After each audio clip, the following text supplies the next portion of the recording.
আসসালামু আলাইকুম রহমতুল্লাহ। এবারে লিখেটির নাম তোমাকেই শুনব, কলমে আমরি আকাশ।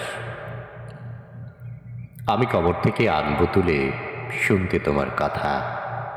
আমি জানতে চাই না, মানতে চাই না আপদ বিপদ কিছু। আমি শুনবো কথা তোমার কণ্ঠে, ছাড়বো না তোমার পিছু। আমি নিজ কণ্ঠ করেছি নষ্ট, যেন না কেউ শোনে। তোমার কণ্ঠে শান্তি মিলে শুনেছি আপন মনে। যা হয়ে যাক পৃথিবী তথা নিভে যাক দুনিয়ার আলো, তবুও চাইব তোমাকেই শুনি, বাসি যে তোমাকেই ভালো। রবকে বলি দাও না প্রভু ওই কণ্ঠের সুরটা আনি। আর কিছু আমি চাইব না কো, দূর করব শুনে গ্লানি।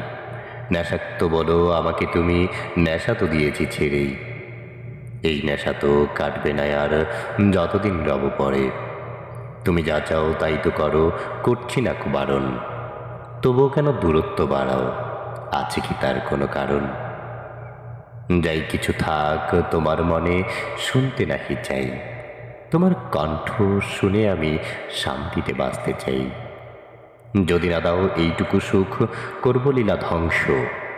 সুখ পাবে না তুমিও দেখো, কান্নায় জর্জরিত। আমি সব কিছুতে ধৈর্য ধরি, এইটুকুতে নয়। বাদায় যদি আসে কেউ, করব তাকে ক্ষয়। আমার হৃদয় জুড়ে একটা তুমি, পৃথিবী জুড়েও তাই।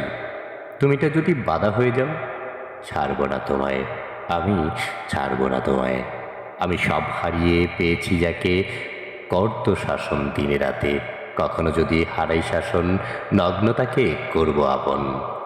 করো যদি শাসন তুমি, নগ্নতা আর আসবে নাকি? চাইছি ভালোবাসতে তোমায়, দিচ্ছ করে পর। শুনতে যদি মনের কথা, কাঁপতে থর থর। হৃদয় আমার জ্বলছে গেছে তোমার অবহেলায়। মানুষ থেকে অমানুষ হলাম, কি করব তোমার বেলায়? জানি না কি করব তোমার বেলায়। ধন্যবাদ সকলকে।